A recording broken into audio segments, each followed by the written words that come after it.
Hello viewers, today for the initial checkout we have a Sony sports cordless telephone model SPP-S20. This is a 10 channel analog 46 to 49 megahertz telephone, and I have suspicions that this is a Uniden product. Perhaps we'll be able to tell for certain once we take a look inside. Please read the instruction manual. Okay, here is the charging cradle, the base, a huge power cord, the wall mount, the instruction manual that I have to read, several phone cords as if I don't have enough of those already, and the handset, which is huge. Holy cow. Unfortunately, it's all cracked. That stinks because now it's probably, well, it's definitely not waterproof anymore. Feels really cheap.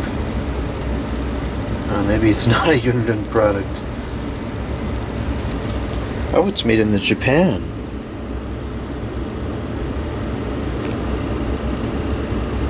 Oh, jeez, it's got a lead acid battery. It's probably some cockamamie size. Let's see what we can do here. I'm not sure if we're going to be able to power this on in this video because the battery, I'm sure it's not working, because lead acid batteries can't sit for years on end without charge and work correctly.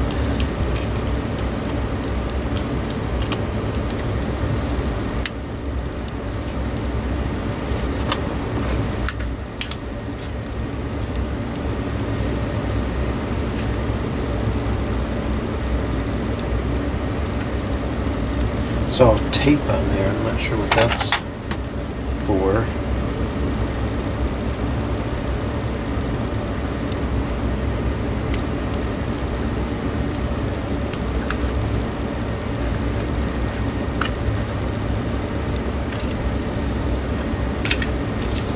Okay, now things have fallen on the floor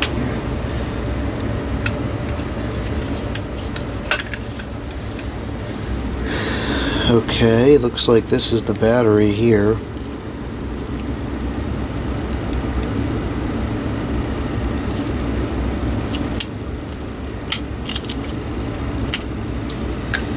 Yep, it's a funny man battery. Although at least this one is 3.6. The other one for the other Sony phone is 4. 3.6, I can at least build a pack that's 3.6. Okay, so I guess we will be able to do in this video, because I don't have to use that flaming battery. I can use a regular battery.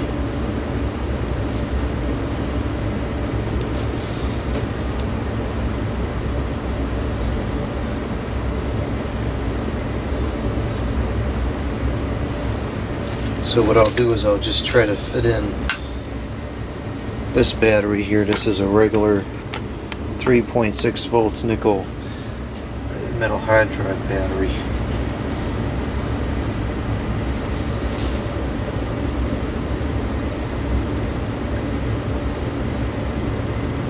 This isn't great, but it'll get us through the video.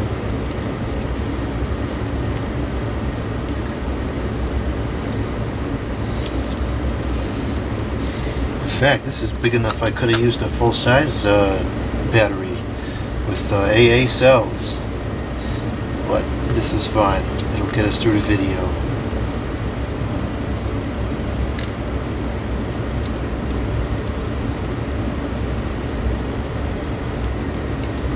Okay, that should be making a connection now.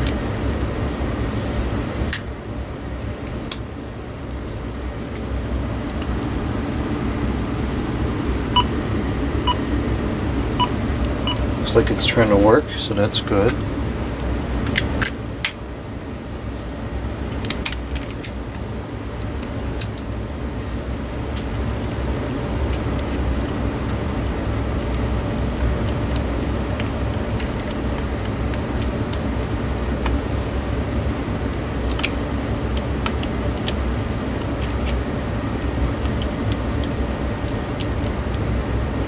don't understand what this has to do with sports. I mean, last I checked, most sports were pretty dry.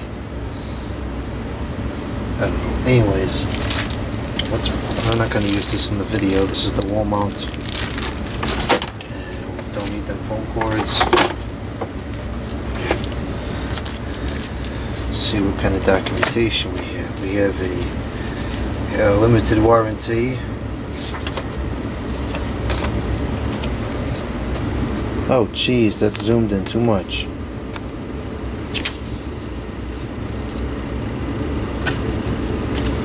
And this is the Remote X, but this doesn't have an answering machine. So I didn't think it did. I don't know if this has anything to do with this telephone. No, this is for the TAM 2000. It's got nothing to do with this telephone. This has never even been opened. Jeez.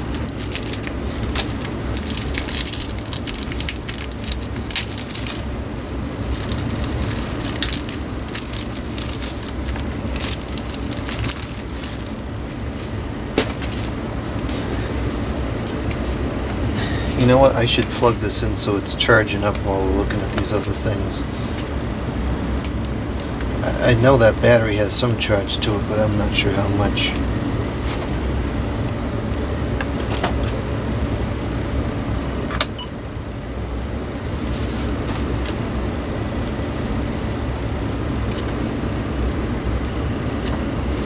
DC in 9 volts. Maybe it's not a Uniden product, I don't know. I'm thinking it's not now that I'm handling it and using it.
Looks like the base has a speakerphone.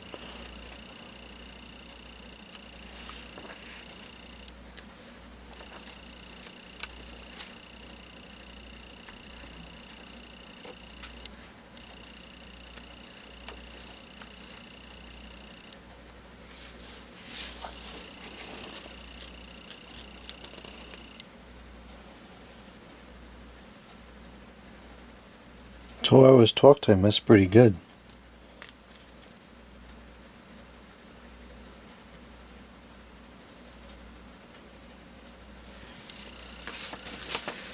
Alright, well, let's see if we can make some calls.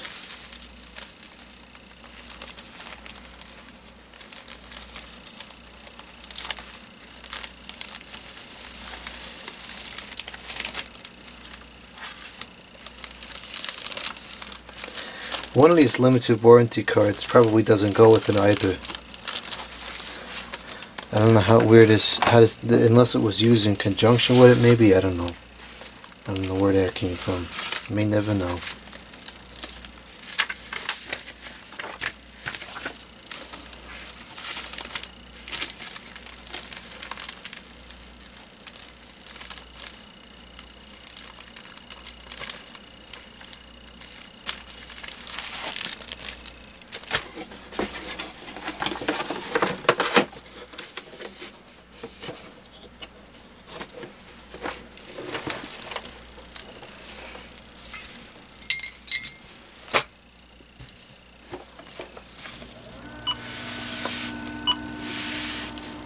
Alright, let's get this power cord plugged in.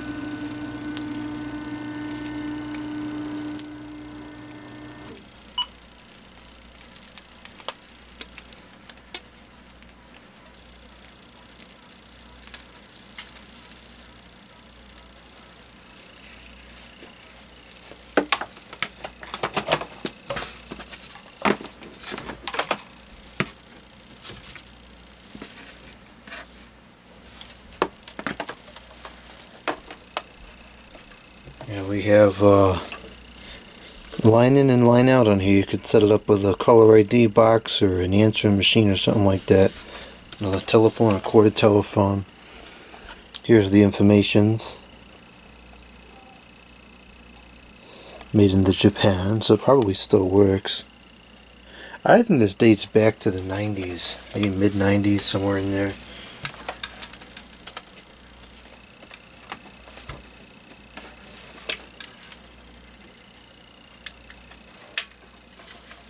Okay, that's connected. We have a power indicator, 2 antennas. Oops, speakerphone works. I don't know, this looks like it could get some serious range. We'll see. Twin antenna, sports. I don't know why they don't say like outdoor, you know, because that would make more sense than sports. Who makes calls when they're playing sports? This is too bad this is all cracked at the bottom. I mean, it don't really affect the operation probably, but it's a shame. Okay, it's connected.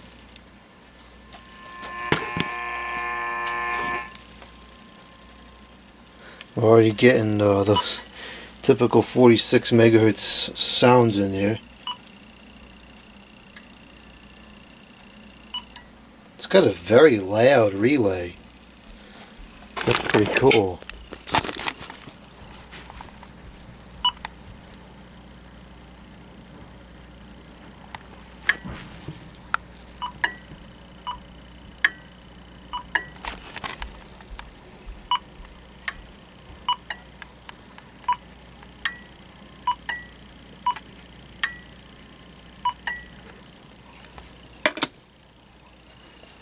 Alright, well, let's begin with a testing message so we can see how good the range is, because that is probably the most curious or intriguing item to me.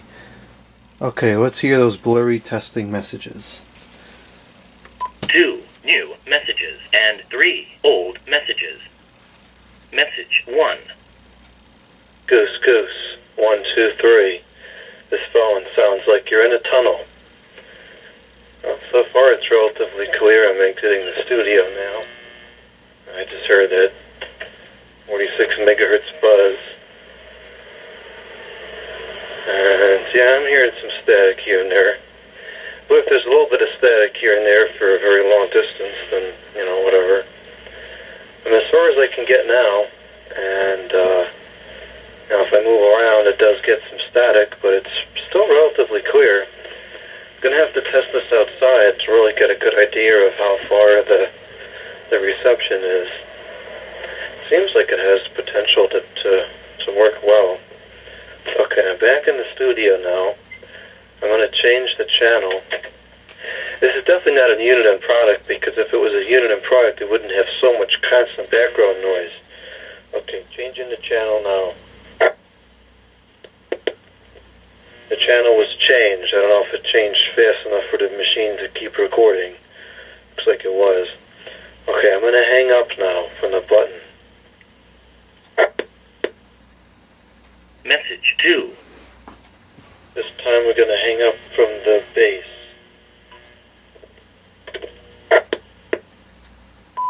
End of messages. That sounded fine, and it seemed to have pretty decent coverage. There were bits of static every now and again, but that's pretty typical for this frequency telephone. So I'll have to take it outside one day and see how far it goes. May work pretty good. Okay, so that was fine. It sounds a little weird. It kind of sounds like you're in a tunnel, at least from the earpiece anyways, which I would expect it would sound a little strange because of the waterproofing. So there's two lights down here. They're like a rubbery kind of material, which is interesting.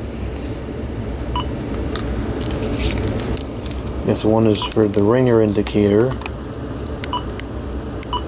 That's interesting. And then the other one's for the battery.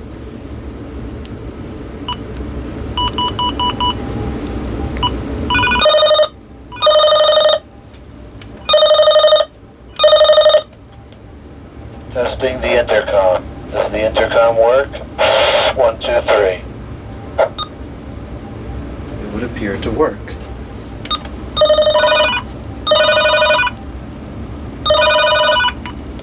Goose, over and out. Is there a way to adjust the volume on this? That's as loud as it goes. It's not very loud. Now it's in the quietest setting. It's back up to loud. Goodbye. Okay, that seems to work. Ringer, low, high. It's got pulse and tone and speakerphone volume. Okay, let's call, see how good the speakerphone is.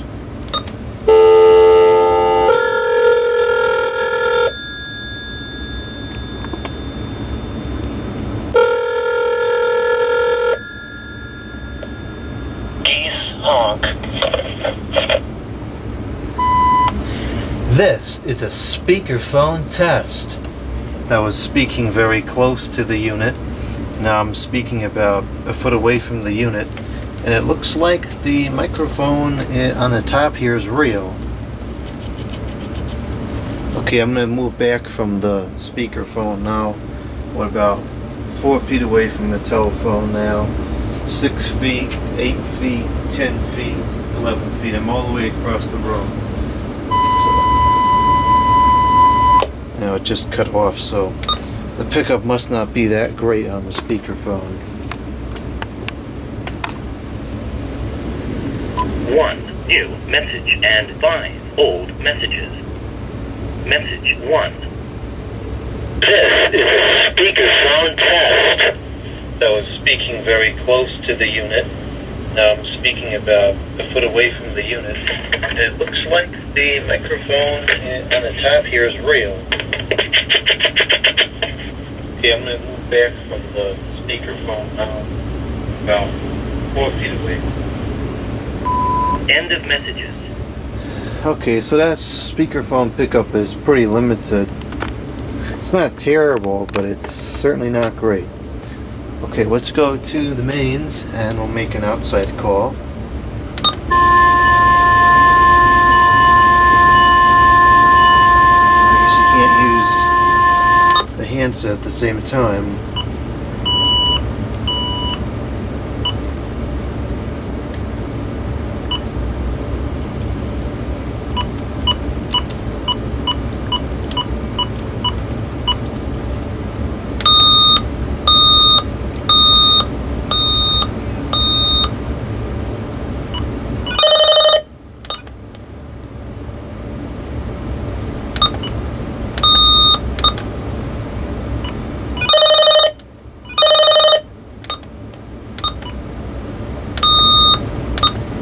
So is there no way to transfer it to the base?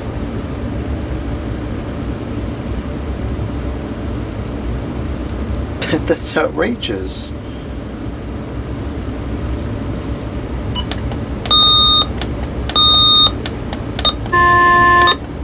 What a stupid design. Unless I'm just not understanding how it works, that could be. Let's see if I'm just not understanding it.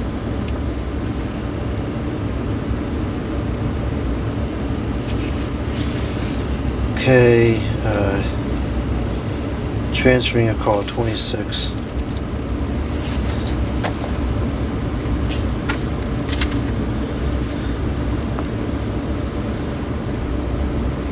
Press intercom. Turn the base unit. Press intercom on the cordless handset. The base unit should press speakerphone. Talk to the base unit. Okay.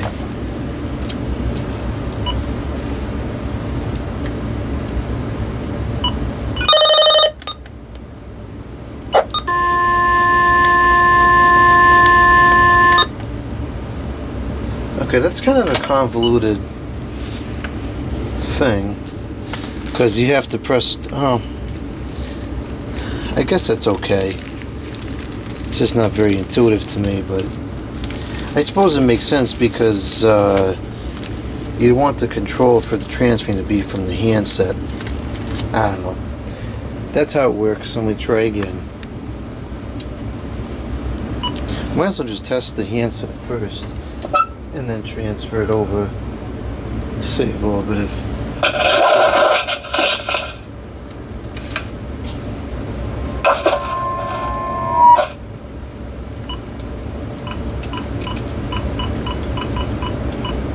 These buttons, there's something wrong with them. They're really creaky and they're kind of sticky. I think something's deteriorating in there.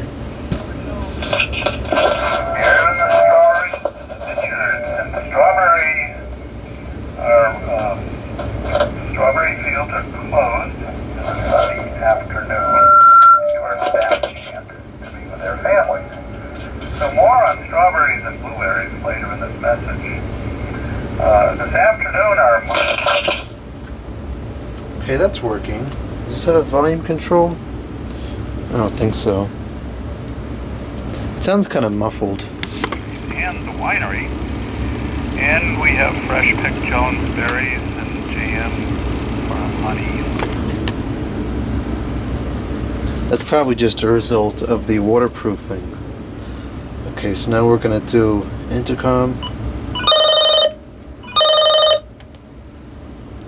Are highly recommended. JonesFamilyFarms.com is the website with all the information, and it's your ticket to have your table and tasting spot waiting for you. Very convenient. The tastings, wine by the glass.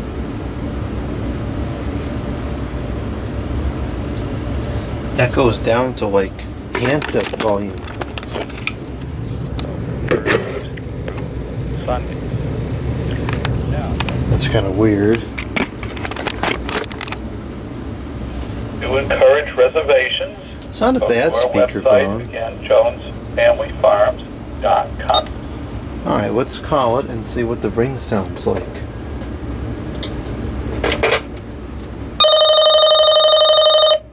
Same tone as the intercom.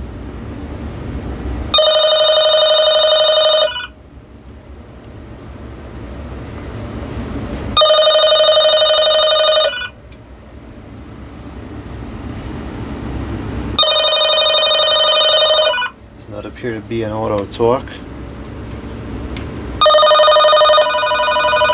Okay, now that's on low. That's the bass ringing by itself.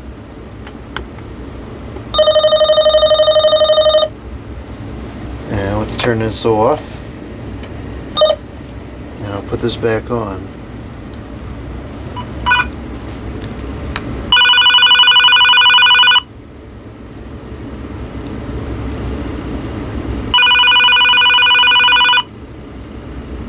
It's got a good volume to it.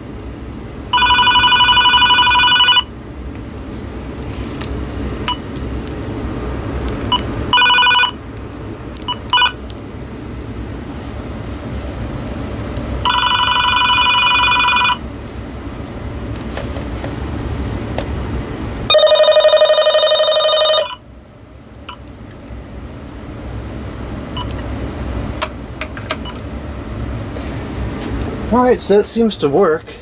Seems to be working 100%. The only problem is the degradation of the plastic here. Looks like some more of it just chipped off. And I could certainly put back whatever's here, but that's not going to stop it from breaking any further. It doesn't feel like it's all that brittle. I wonder if this took a fall or something at some point. I tend to think it did, because that's what this tape is probably for, is to hold that chip on there. That's too bad that that broke. Otherwise, it works just fine. And I'll have to do another video on this at some point, showing it in use outside. I was just closing this back up. I noticed that it says it calls for 4 volts. Which is what that other Sony phone battery I have did. This one. See, this is 4 volts. And this is 3.6. And this is also nickel metal hydride. So I wonder if I could take this phone. I think this was the one that had the yeah, I wonder if I could use this phone with a 3.6 volt battery. Because what I'll do is I will maybe I'll take this one apart. Maybe I'll take this one apart and see if I can get it to... Well, actually, in fact, before I even do that, if this is a nickel metal hydride replacement, maybe this still works. So I ought to try this in here and see if it'll work. And if it doesn't work, I could probably cut this open and rebuild it. And so then maybe I could use this phone without spending, I think it was like $16 to get one of them batteries, one of those. That's crazy.